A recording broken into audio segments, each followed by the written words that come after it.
I hesitate to start introducing people because we'll be here all day, but I am immeasurably grateful for what appears to be almost the entire elected family of San Francisco that took the time to be here for the announcement of our next police chief here in the city and county of San Francisco. I want to first and foremost thank members of law enforcement, notably Chief Fong, for her stewardship and her dedication, her constancy, and her devotion to this department, and thank her for being part of this process and being here to pass the baton on to our next chief. I also want to thank our district attorney, Kamala Harris, who expressed strong opinions throughout this process of the type of person she was hoping for to replace Chief Fong, and I hope we've lived up to her expectations, and you'll hear from her in a moment as well. In addition,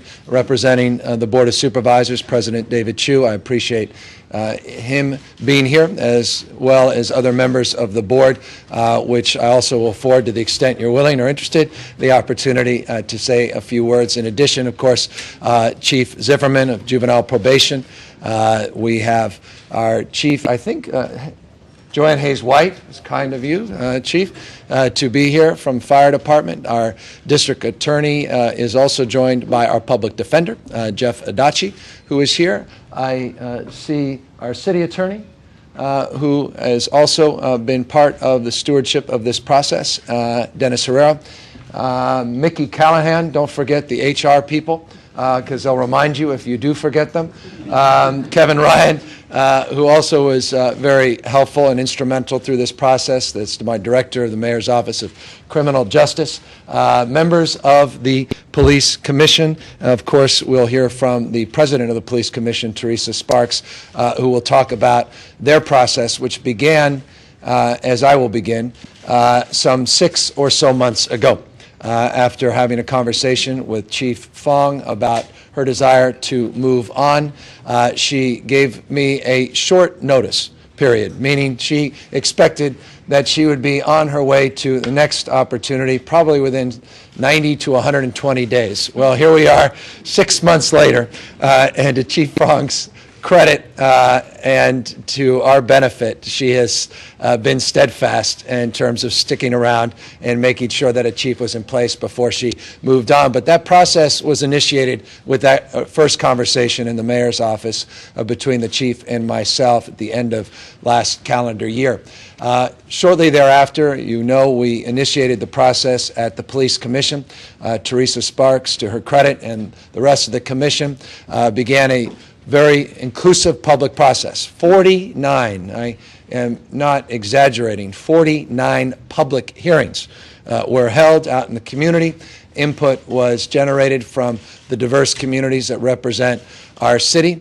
All told, 88 people decided to submit their names to this national search. We went from 88 to 23 individuals that met our criteria, again, that was established through this public process and through our conversations with representatives you see behind me, the DA and others. We then had phone interviews with those 23, and ultimately it came down to about 13 people where there were one-on-one meetings with key members of the Police Commission, with our search firm, our national firm that was hired, and then there were 3. Those 3 picks were submitted to me just last week. It was last Wednesday night, in fact, that the Police Commission submitted those 3 names. And then the process began here in the mayor's office, reaching out to those that were part of the original interviews, members of the commission and others, to a select few people in the mayor's office who I have confidence and trust, including my chief of staff and our HR director, our controller, and others for advice and counsel. And then I got on the phone and I started doing my own due diligence. I called around to some other police chiefs I admire greatly, and I asked them what they thought of 1 or 2 or more of the candidates, and I got a good sense of where I believed I'd end up. Of course, I didn't know that until I had the opportunity to call the individual you see to my left, your right, and we sat down a number of days ago, and we had our one-on-one meeting. First question on my mind was self-evident. I seen the resume. Obviously, I got a sense of the qualifications. But, Chief, you come from another state. You come from another department. We haven't had an outside chief in decades. The last experience, by most objective analysis, wasn't particularly positive. What makes you feel confident that this will be any different? What makes you feel confident, and what can you tell me that makes me feel confident that your expressed desire to be chief of police in San Francisco will work out? And you understand the politics in this town. In fact, he was reading, as we all were, the paper locally about some issues that obviously are related to the budget here, and issues, of course, associated with some of the intrigue that has defined this department for, it seems like, my entire lifetime, certainly generation, from the old days of command staffs being indicted, Fajita-gate and others, and the intrigues, the politics, all good and bad, people that don't have names but are off-the-record sources that appear in the paper more often than not, all of that. And he smiled calmly, casually, and said, well, what makes you feel that you're so different than other departments? Which immediately calmed my nerves. He is someone that started as a reservist, worked his way up at the LAPD as an officer, 28 years, as a sergeant, lieutenant, worked his way up to captain, commander, deputy chief, assistant chief, was side by side with Chief Bratton between 2004 and 2006 as the assistant chief and director of operations, managing close to $1 billion department, 7,500 plus employees, experienced an outside chief coming in to Los Angeles, and I'm sure learned a lot through that process. Eventually took the job in Mesa, Arizona, the third largest city in Arizona, where he managed some 1,400 officers. He took Part 1 crimes and violent crime, homicides included in that Part 1 statistics. He brought them down some 34% in his few years as their police chief. He impressively increased the clearance rate dramatically of homicides, up to 90% clearance rate from 60% when he took over. His Part 1 crimes, incidentally, dropped as chief of Mesa's department to the lowest level since 1967. It's important to note, though, those statistics were not new to him as he served as director of operations under Chief Bratton. He was also part of historic crime drops there during his 2 years as the assistant chief. He saw violent crime, Part 1 crime, drop some 26.4%.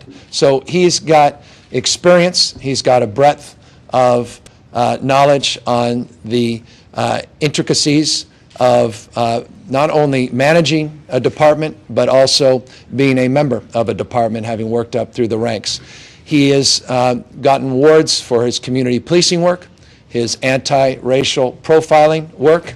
He has stood strong and taken some critique, which I admire, against some of, from my perspective, the failures of federal immigration, and standing strong on principles of sanctuary city and sanctuary policy. He is no nonsense. He's hard-headed. He's results-oriented and results-driven. He brought COMPSTAT to a whole nother level in Los Angeles. Those aren't my words. Those are the words of his boss, Chief Bratton, who, of course, established COMPSTAT in New York City under Mayor Giuliani many years ago and brought it to another level in Los Angeles, and he intends to do the same thing here in San Francisco. He's promoted women. He's promoted minorities. He understands the importance of not just community policing, but understanding the importance of framing support within diverse communities. He's developed forums and work groups that reflect the diversity of the cities that he's operated in, that he looks to counsel and advice through the good times and are there during the challenging times. And finally, he's developed, I think, some impressive partnerships, not just with state and federal and local authorities of all stripes, but also with the community, school districts, at-risk youth programs in both Los Angeles and Mesa that I also think distinguished his candidacy to this office and made me ultimately conclude that this was the best pick of all of those that availed themselves at the moment. I also would like to say that I was not alone, and I think that's indicative of the number of people you see behind me that have also expressed privately, at least, we'll see publicly in a moment, some strong support for Chief George Gascón. I now will turn it over, I think appropriately, because I have great admiration, as you know, for our current chief and her integrity and her willingness to be here through this transition to the extent she can. I'd ask Chief Fong very briefly. I know she wants to be brief. This is not her day, but she deserves a tremendous amount of credit. And I think so much of what's happened in the last 9 months, not just 6 months in terms of crime reductions, I will credit to her longstanding hard work and to the partnerships she's formed and the prevention strategies and the other efforts to advance some of the commitments that we have long made that are finally taking shape. So, Chief Fong, if you could just say a few words, and then I'll get this moving, and finally you'll hear from your new police chief. Thank you. Chief.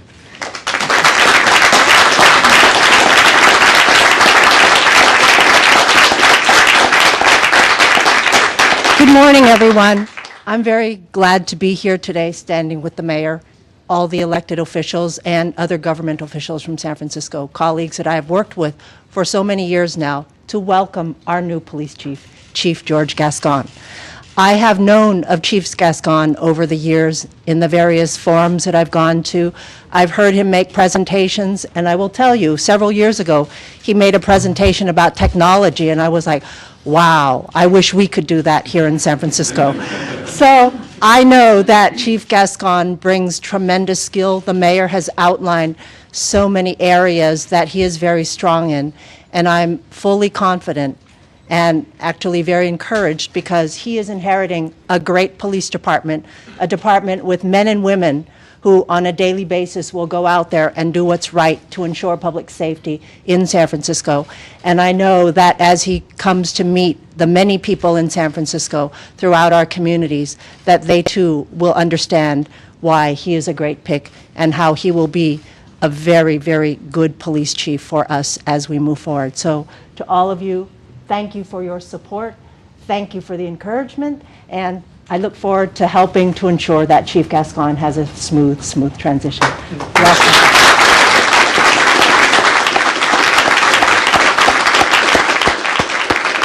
Thank you, Chief. Thank you. Also, I think appropriate in order of well, intensity and desire to partner and collaborate is our district attorney.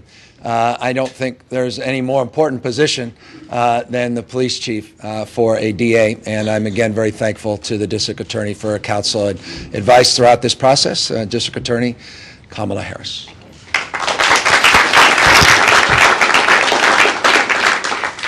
First, I want to thank Chief Fong. You have been an extraordinarily dedicated public servant in San Francisco. You are a native San Franciscan. You have spent your entire career in the San Francisco Police Department, and I have worked with you on a daily basis for almost the last 5 years and know you to be someone who assumes her position and job with the highest level of integrity and professionalism. And under your leadership, we have seen decreased rates of crime in San Francisco. We have seen increased collaboration with state and federal law enforcement partners. And I thank you and I wish you well in your retirement. Thank you.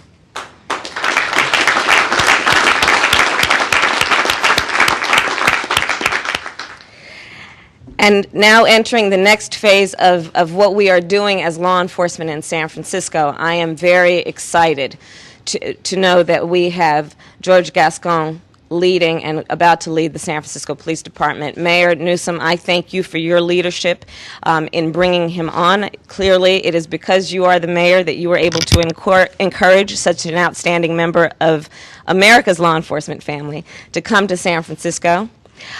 We work together on a daily basis, shoulder to shoulder, arm in arm. We, the prosecutors of the San Francisco DA's office, and the men and women of the San Francisco Police Department.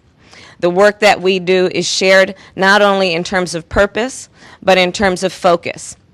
It is about recognizing that we have got to take seriously serious and violent crime, make sure that offenders of serious and violent crime are tracked down, that they're captured, that they're arrested, and then the police officers of the department pass the baton to the prosecutors of my office to take those cases into a courtroom. Over the last few years, we've seen the highest conviction rates in San Francisco, actually in the last 14 years, and I know under Chief Gascón's leadership that we will continue to see improvement and success in what we can do, not only to react to crime after it has occurred, but focus on what we can do as law enforcement to prevent crime before it occurs. And in that way, we in San Francisco pride ourselves on being smart on crime. And I know that you, Chief Gascón, based on the conversations we've had, your reputation throughout the country will continue and, in fact, highlight the best that we can do as San Francisco law enforcement. So I thank you, and I welcome you, and I look forward to working with you.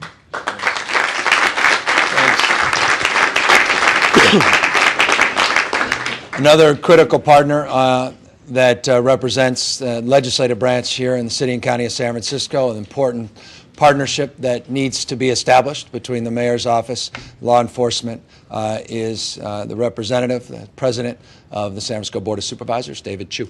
David.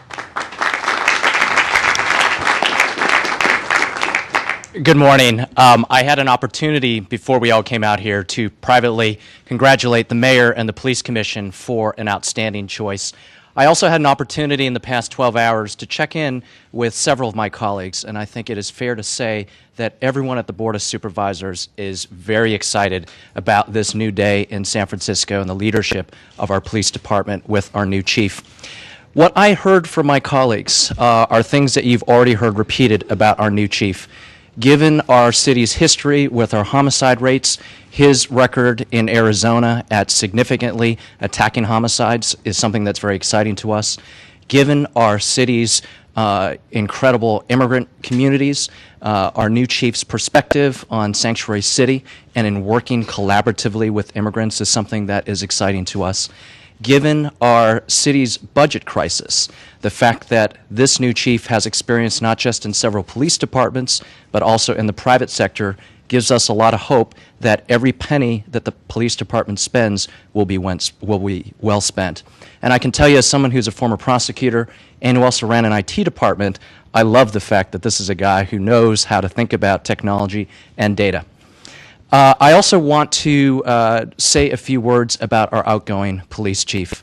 Chief Heather Fong is someone that I have strongly and publicly supported during her entire tenure, and is someone who has had remarkable achievements within the police department and within our community. She's someone who I will deeply miss as she heads off to the next career in her life. But I want to thank her on behalf of the board for all that she has done. And I very much look forward to working with the new police chief and developing a similar relationship so that we can move this great city forward. Thank you.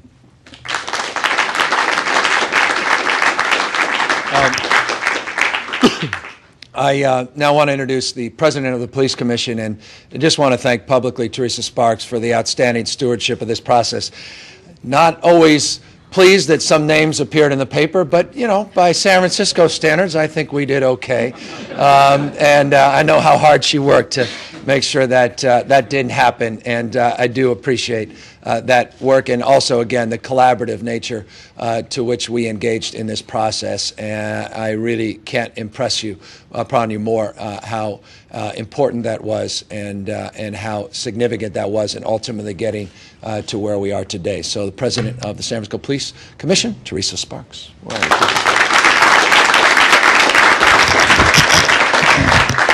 Thank you, Mr. Mayor. And I have to say I'm encouraged and pleased to see both Chief Gascón and Chief Fong smiling this morning for different reasons, I'm pretty sure.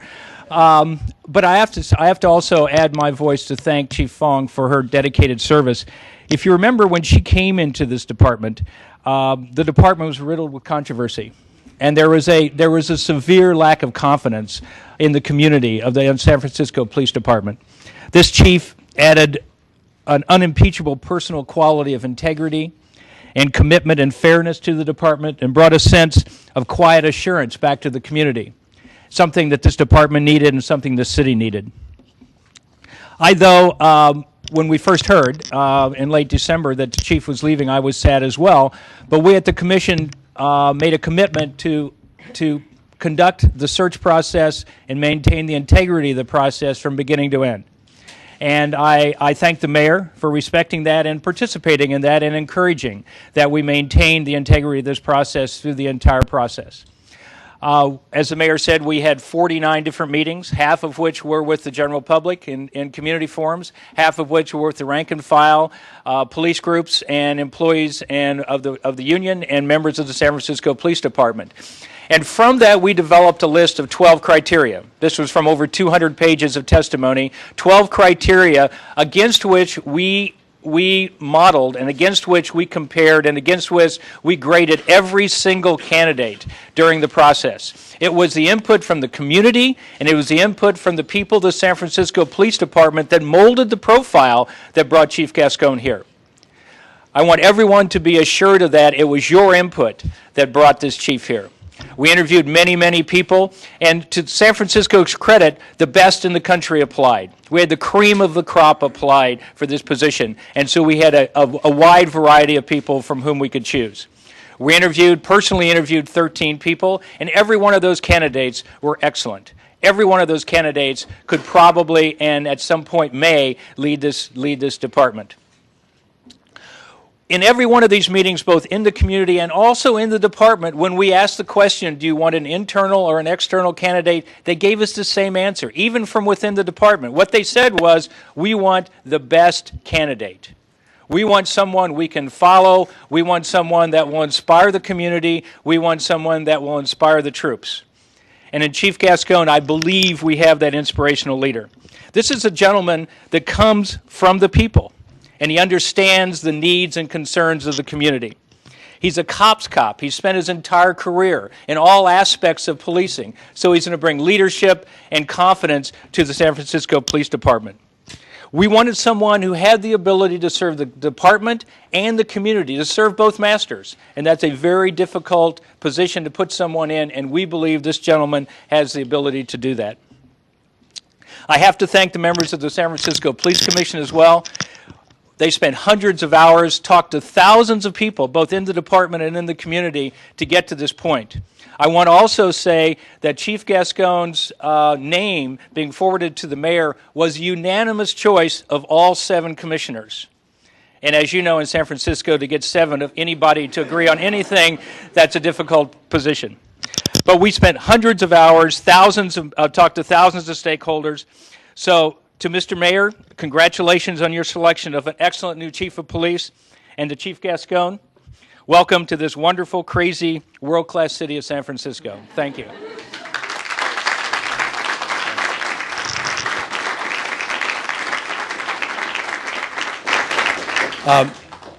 Very briefly, and I'll introduce our new chief. I also want to thank Phil Ting, our assessor, for taking the time to be here.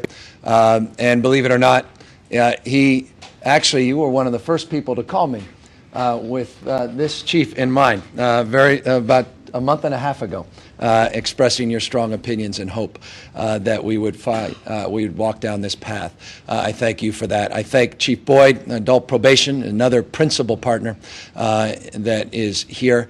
And I did not forget this, but I felt it was important to thank publicly, before I introduced the chief, in order, I wanted to say thank you to Gary Delanis and thank you to the POA, the Police Officers Association, for their stewardship of this process as well. I know this is not an easy thing for a union to support or even condone by silence an outsider as a chief in a big city department. I understand that with intimate familiarity. Gary Delanis was remarkable through this process and expressed a strong desire, as he should, to see that we find someone from within the department, which was candidly, and I've said this from day one, was my hope and expectation as well. But the quality of the candidates, as Teresa said, were of such caliber that we would have been wrong to have chosen anyone else, I think. And I think that the comments that Gary has made publicly and privately, I think are appreciative of that conclusion. As difficult as I understand this is for some. And I think Teresa said it best. There are future police chiefs within the rank and file of our San Francisco Police Department. Make no mistake, there were some outstanding internal candidates as well. There's no doubt that will happen very soon. But with that, Gary, I think, was remarkable and candid, pointed, but also a partner in this process and a helpful counsel as well. And so I want to just say on behalf of all of us in the city that that was important and appreciated as well. Ladies and gentlemen, the next Chief of Police in the City and County of San Francisco, Chief George Gascón.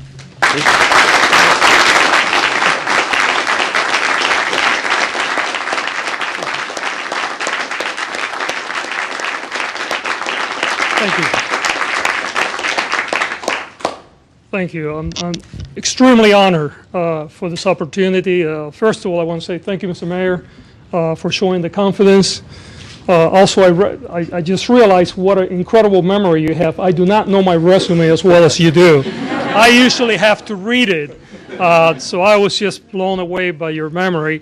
But I really want to thank you for the confidence that you have shown in me.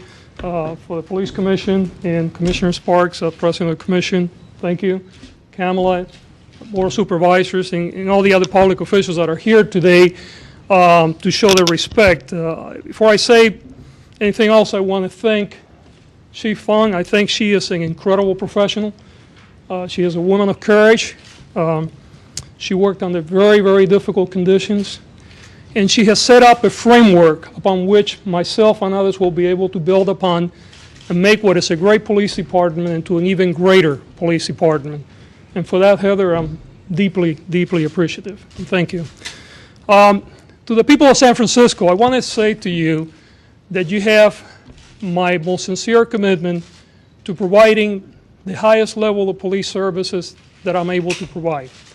You will have a commitment to work with the diversity of the city, to ensure that we fight crime, but we do so in a lawful and respectful manner, that we're conscious of people's civil rights, that we understand that part of policing is also being humane, and that sometimes arresting may not necessarily be the right thing to do, but nevertheless be willing to arrest when that is the right course of action.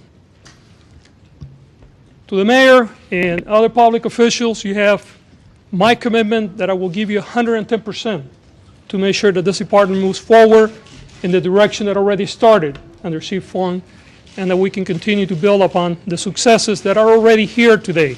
Because I think it's important to recognize that this department is already moving in the right direction.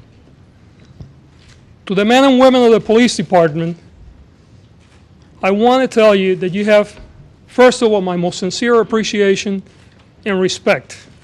I believe that good, hardworking, ethical police officers are some of the most honorable human beings that can walk on the face of the earth.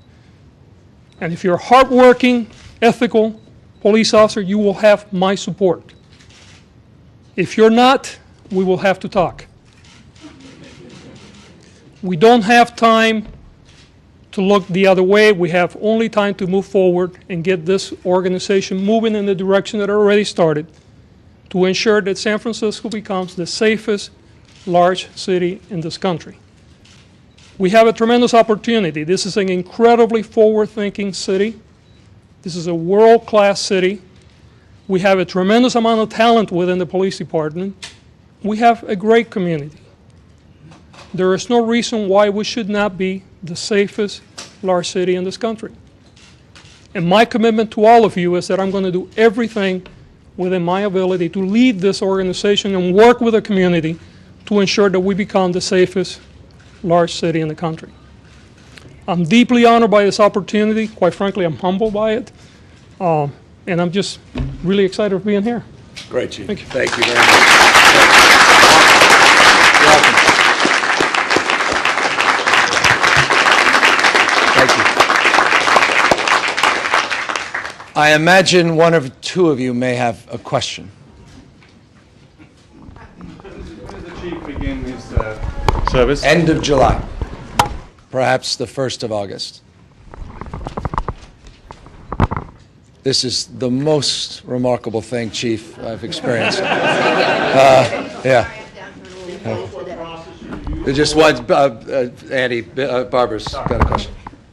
What do you think about the Board of Supervisors' interest in cutting the police department's budget? The Chief and I have had discussions about that, and he has confidence that we will all, at the end of the day, come together and that we will adequately staff and adequately resource public safety in the city. Amen. Can he comment on? I'm happy, but just trying to help with that.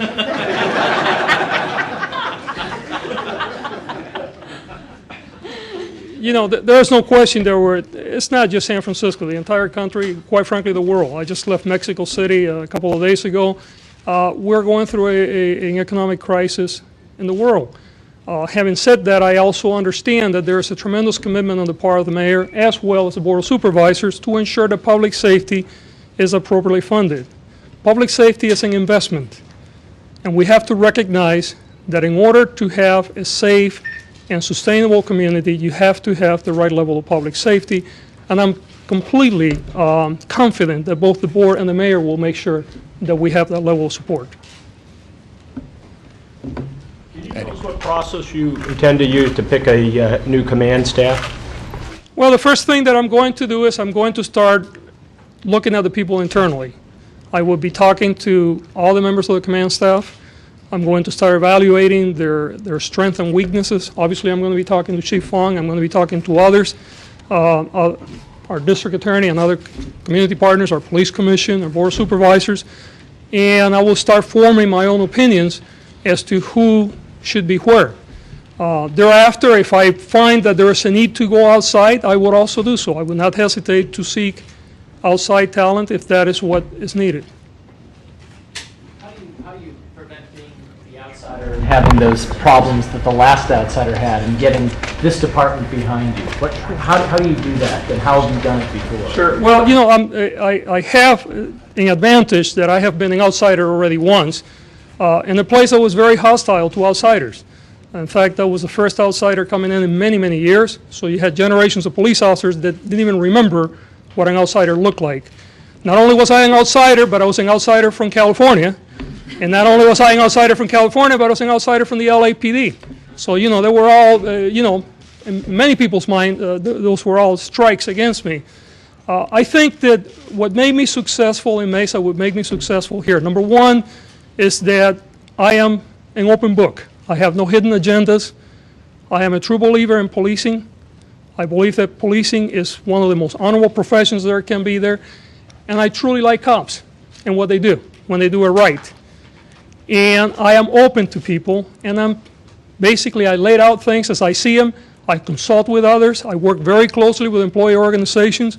I have not one union, but two unions in my current department, and we work on a regular basis together. I actually go out on patrol occasionally.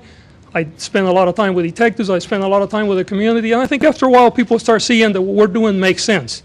And for those people that are committed to public safety, they will be very pleased. It will be an incredible ride for them.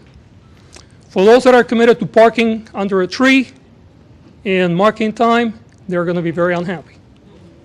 Can you explain your vision of sanctuary city? Since many in San Francisco believe that the city has gone backwards, surrendering now the minors to immigration even if they have not been convicted of a crime? My vision of Sanctuary City is a city where the police department can work with every community, including those that are here without documents, and those people do not have to fear that they will be arrested for simply being here without documents. I believe that we should work in community-related events. I believe that victims should feel comfortable coming to the police and reporting crime. Witnesses, I believe that we should work together on crime prevention programs together. On the other hand, if you're here committing crimes other than the undocumented crossing of the border, I believe that the police should be able to use every tool available in the toolbox in order to deal with the crime problem.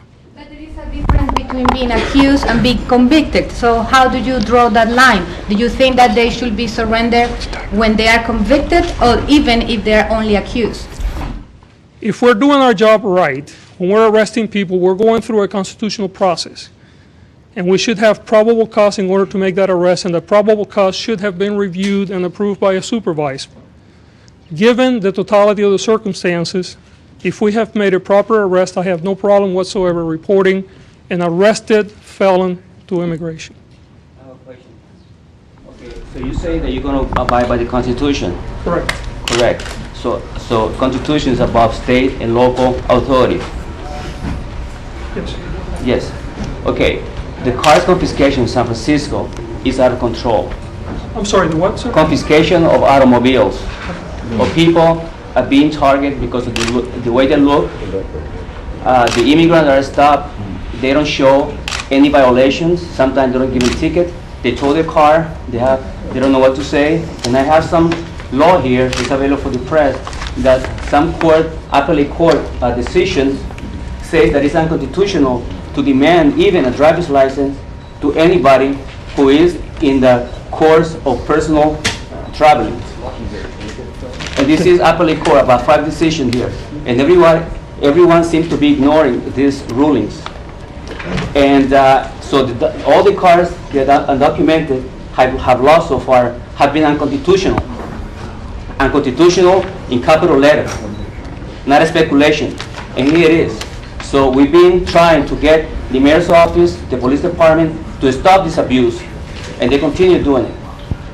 Officers who stop people, they don't even investigate first. You just said that was your priority. May I believe that actually San Francisco has one of the most thorough internal investigation processes of any city that I'm aware of it. In fact, you have both an external process that then comes internally, then goes to the police commission. I think that the right venue to deal with these complaints of alleged misconduct is to bring those allegations of misconduct to the appropriate vehicle within the police department, and our Office of Professional Standards review the process and have an appropriate adjudication. I cannot imagine, given my understanding of the city, that anyone here is willing to sweep under the rug police misconduct. And certainly I don't believe that this chief would, and I would not.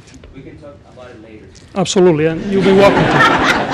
Thank you. In the San Francisco Police Department, gay and lesbian officers have largely been ignored for higher ranking posts. I'm wondering if you could talk about that and what your experience has been in either LA or Mesa in appointing out gay and lesbian officers to your higher ranking command staff. Well, let me go to LA because Mesa is a different culture. I had, as a staff officer, I've had adjutants, one specifically who I work with, that was lesbian, and by choice, she made it known to others. My way of looking at promotions and development of people in the organization is that you want to have an organization that reflects the community that you serve. At the same time, you have to ensure that that reflection of the community is also in line with good performance. So I believe that you have to develop people in order to get them to be ready, in order to be promoted, and look for a way to have a balanced workforce that is reflective of the community that you serve. In Mesa, on the other hand, I brought in, I set a number of community forums, and one of the forums that we have is a human rights forum, which is composed of gay, lesbian, and transgender members of our community. And that was for the first time in that community that this part of our community was actually given direct access to the police department. As a matter of fact, I met with those groups last night, and we had a very candid discussion about their concerns about leaving Mesa. So I believe that I have a well-established track record, both in LA and Mesa, of being inclusive of every community that we serve. Chief Braden had you concentrated on low-level crimes, broken windows and such. I mean, are you going to concentrate on the lower-level crimes, or is that going to be part of your policing strategy? I think you have to, each case, each community, each neighborhood may be a little different. I think that you have to look at the tools that you have in the bag, and you have to assess them against the problem that you have. In some cases, it will be appropriate and desirable to deal with certain types of crime, and in other areas it may be a little different. You have to really look at the totality of the circumstances, resources, community tolerance for certain behavior, the level of criminality. There are a lot of factors that should be assessed before you start taking action. What are you going to do to maintain and maybe improve safety for people on the streets, say pedestrians and more vulnerable users, those who are visually impaired, blind? Well, I believe that as we continue moving forward with many of the reforms that have already started, and we continue to enhance the quality of public safety in the city, and working with all the stakeholders, because public safety, by the way, is not only the responsibility of the police.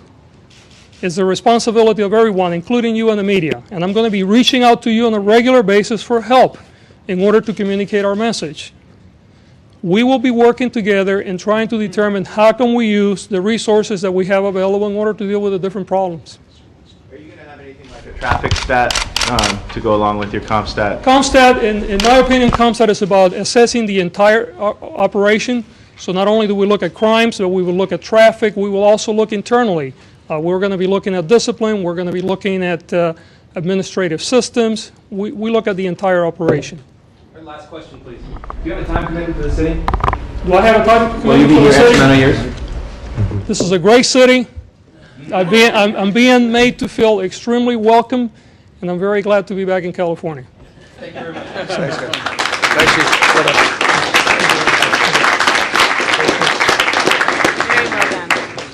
Thanks very much.